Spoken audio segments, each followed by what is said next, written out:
Почитувани, СДСМ преку парламентарното мнозинство и владата што ја предводи, успешно се справува со последиците од глобалната економска криза.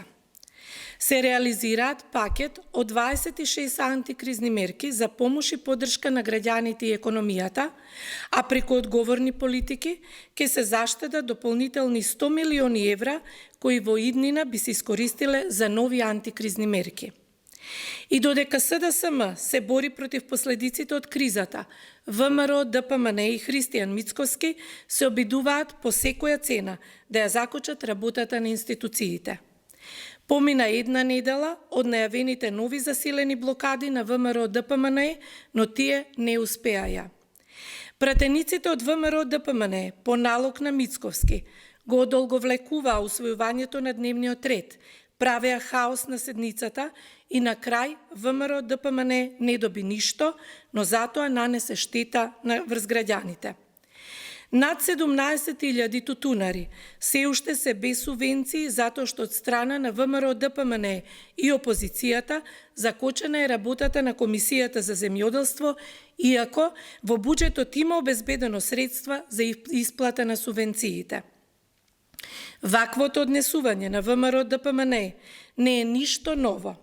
Тоа го гледавме во време на пандемијата со коронавирусот и кога се зголемуваа платите и пензиите, но и кога државата стануваше полноправна членка на НАТО алијансата. И тогаш, како и сега, Мицковски и ВМРО ДПМН беа на спротивната страна од интересите на граѓаните и државата и се обидуваа да го закочат напредокот. Откако им пропадна првичниот обид за блокада на собранието, денес ВМРО ДПМН најавува нови блокади и деструкции со цел по секоја цена да направи штета врз државата и да ги задоволи личните желби на Мицковски.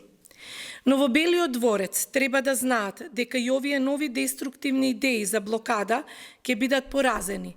СДСМ нема да дозволи граѓаните да бидат жртви на себичните интереси на ВМРО, ДПМН и Мицковски.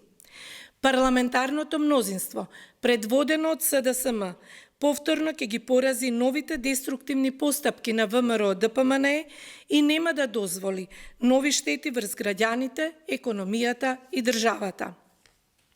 Во време на криза, кога сите капацитети треба да бидат ангажирани во справување со последиците од истата, пратениците на ВМРО, ДПМН да покажат барем малку одговорност и да се откажат од блокадите и деструкциите.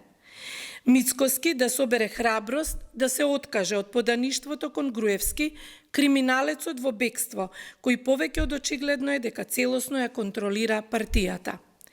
ВМРО ДПМН останува нереформирана партија, заробена партија во криминал и режимска матрица, чие действување е на штета на граѓаните и државата. Ви благодарам.